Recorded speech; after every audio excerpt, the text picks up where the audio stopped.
Yung pagpili ng course sa college is one of the most important decisions that we can make in our life. Pero what if hindi ka pa sure kung ano nga bang course yung kukunin mo? Hi guys, it's Carol and welcome to another episode of the College Courses Explained series. For today's episode, we will talk about Bachelor of Science in Computer Science. So if you are someone who enjoys technology, solving problems, learning how software works, and creating computer programs, this course might be for you. So ano nga ba ang BS Computer Science? It is a degree program that focuses on computing, software development, algorithms, programming, and computer systems. In simple terms, computer science students learn how computers work, how to create software, applications, and systems that solve real-world problems. Now, ano-ano nga ba ang mga subjects under BS Computer Science? Usually, merong mga subjects like programming fundamentals, object-oriented programming, data structures and algorithms, database management systems, web development, software engineering, computer networks, operating systems, and information management.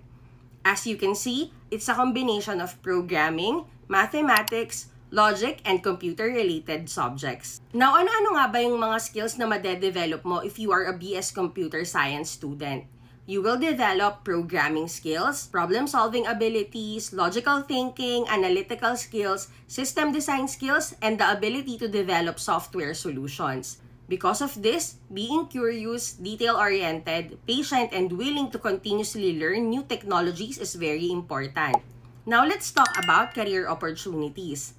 As a BS Computer Science graduate, you can work as a software developer, a programmer, a web developer, a mobile app developer, a data analyst, a system analyst, database administrator, quality assurance engineer, or as an AI specialist.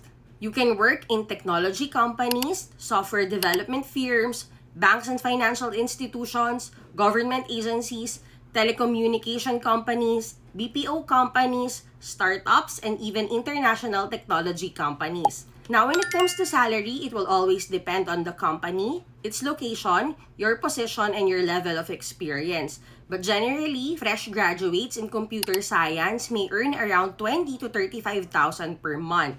If you are on a mid-level position, such as software developer or systems analyst, you may earn around 30,000 to 70,000 per month.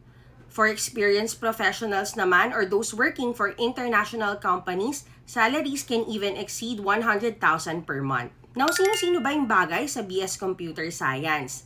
This course may be a good fit for you if you are interested in computers and technology, you are good at problem solving and logical thinking, you enjoy learning programming and software development, you are patient and detail-oriented, and you are willing to continuously learn new technologies and tools. So if you see yourself building software, developing applications, or solving problems through technology, BS Computer Science might be the right course for you.